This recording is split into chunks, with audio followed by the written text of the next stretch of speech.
You take up some little boy and come act like say, oh man, you're there with. And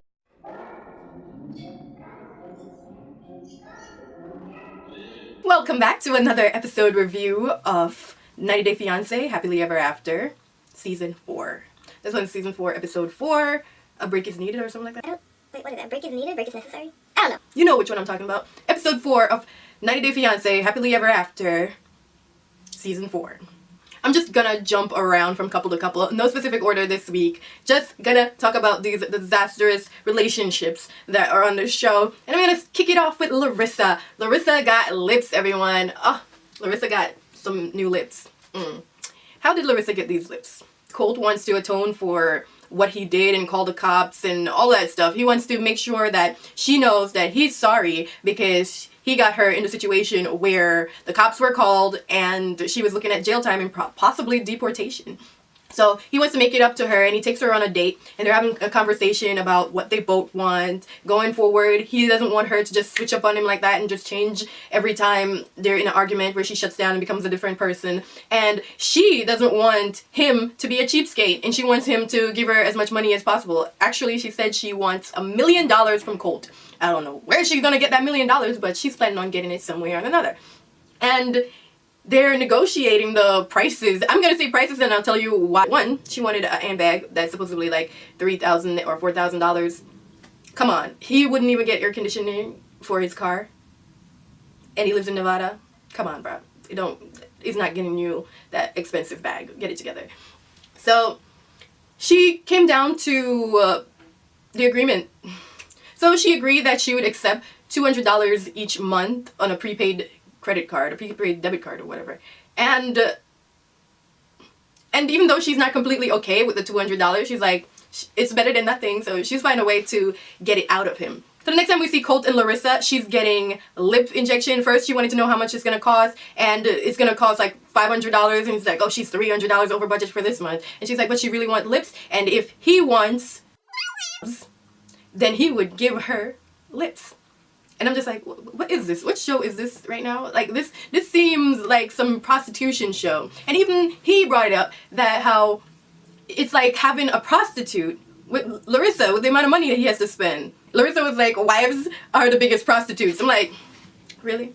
That's how you feel about the role of being someone's wife? As that you are their prostitute? You're just having sex with them for the money or for whatever they're going to provide you with? Like, that's not how it goes, honey. It might go that way for you, but normally people are into the people who they marry some way or another. I know you said that you are only attracted to Colt 20% at this time, and you're hoping that it gets better. So you just want him to continue to shell out however much money he can on you so that you can do whatever he wants sexually because you are not attracted to him at all.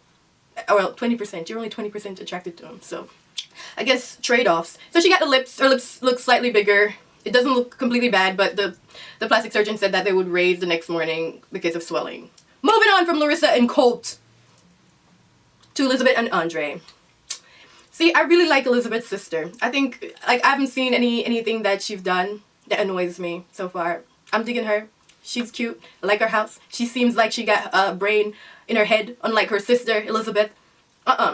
Elizabeth shows up to Jen's house, her sister, to talk about her dad's reaction to the conversation that she had with him last week. And she did not like that her father wanted her and wanted Andrie to fix up the house and be like the handyman around the house. That's the reason why he's allowing them to live there rent-free. And she's telling her sister that she told Andrie and he wants to move out of the house immediately.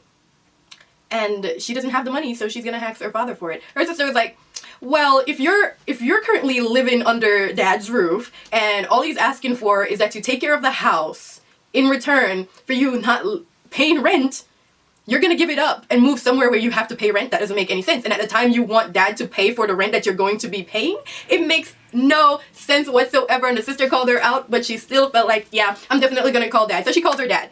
And her dad is on the phone with her and he's just like, so let me get this straight. You don't want the free house that I'm giving you, that all you have to do is do some maintenance work on that house. And your husband does not have a job at this time. And you want me to pay for the rent of the next apartment that you're going to be moving into because you don't have any money to put down for the deposit for that apartment. and you want it to come out of my pocket, even though I've been supporting you guys so far financially. You still want me to pay more, even though I already did something to try and help you. She's like, yeah, and I don't want you to tell Andrie. Just say it was an advance. The dad agrees because he says that she's his daughter and she's pregnant and he doesn't want to leave her in a situation where she is basically down and out. So he's gonna help her. And I'm just like, nah, that dad shouldn't help her. I understand that she's pregnant and so on, but she will not end up homeless because her dad will take care of her. However, if she's willing to go with Andrie, that's when you're just gonna be like, you do you. You're willing to be homeless, go be homeless with Andrie. But you can't say it was because of anything we did as a family. We were always supporting you financially or however you wanted, but you wanted to follow him and go be homeless. That is a choice you choose to make. Andrie is not thinking clearly. He goes in for an interview, and at the interview they tell him that they can't have him on full time, but they will have him on part time where they can call him to work, and he's working for like 30-something cents per mile.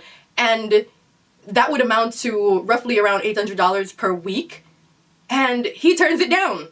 I'm like, is this fool doing the math? He would probably be making around $2,500 each month, and that's better than nothing. He's currently earning nothing, and he feels like if for part-time, he couldn't do that for 6 months. For 6 months, he couldn't take that pay cut, or I guess pay raise, since it's coming from nothing. He couldn't stay on the list. He's like, I'm gonna have to talk to my wife and think about this before I accept this opportunity that you're basically handing to me, because I only have 1 month worth of truck driving skills, and there are other people on your roster who's been there for longer, and you're giving me a chance that possibly in 6 months I can come off of this list and have a full-time job.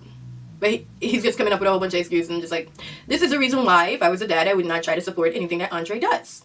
And I completely agree with Elizabeth's dad. This is gonna be real quick about Nicole. Nicole is lying about something regarding Azan. She goes to meet her friend, and her friend starts asking her questions about why she's back and why she didn't get married in Morocco. And she's giving her the same tired excuses she's been giving everybody else. And the friend was like, what about the cheating though? And she got caught off guard. She started twiddling her fingers, and she didn't want to answer because the camera was on her, and she's just like, I don't want to talk about that right now. I'm just like, yeah, you don't want to talk about that ever because you're delusional and in denial. But that's it for Nicole this week. Ashley and Jay are still being Ashley and Jay. I'm over them. I'm tired of them. And they go to the gym and they're having a conversation about Jay's papers, and he's like, since you won't sign my papers, like, can you, like, what are you doing? And in the confessions, he's saying that he would even go back to Jamaica, but he doesn't like feeling trapped. And she's going to New York City with her girlfriends, and he's like, you didn't even ask me, and while you're gone, can I go visit my brother in Florida? And she's like, no, you don't get to go places because you're a cheater, and I don't know what you'll do. I don't trust you. I'm like, does it matter if he goes to Florida or not to visit his brother? Because he's cheating right under your roof, so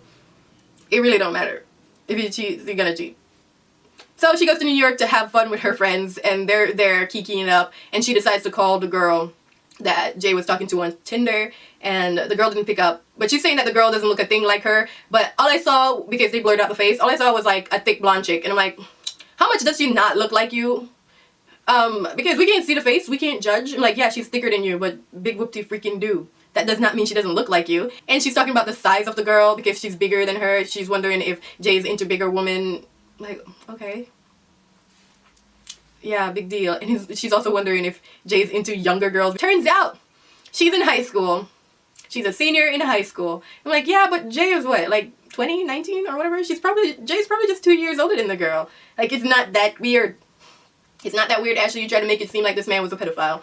I'm like, you're still with him, so why are you judging him in that way either way? But she had the nerve to say that Jamaicans are okay with cheating. I'm like, bitch, you say what now?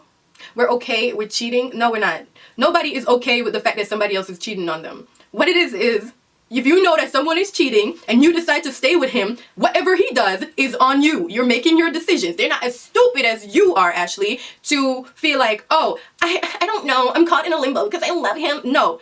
In Jamaica, if somebody's cheating on you and you decide to stay with him, then you take the cheating, okay? If somebody's cheating on you and you decide to leave, then you decide to leave and you're done with them. You're not sticking around and like, I don't know what to do. You know exactly what to do. You're either making a decision to go with him, being a bunner man, and I give you a bun, pan the side, and you know say I give you a bun, and you decide say you go give him bun back too. Or you left him and you go with somebody else when I give you a bun. That's how you go. So away from me, go all the way to hell with your bullshit, okay? Don't generalize any Jamaicans because you don't know shit about Jamaicans. You might know something about Jay because Jay have no class. Excuse me language, but that me have to say about him. In no class, and if you like say anybody with class will come from Jamaica, rich. Only rich people in Jamaica have class to him because he's a damn idiot. You take up a little idiot fool boy from some bush in Jamaica supposedly put Mary. I come from St. Mary just like him, so me know. You take up some little boy and come act like say our man you're there with, and then I talk about all Jamaicans this and that.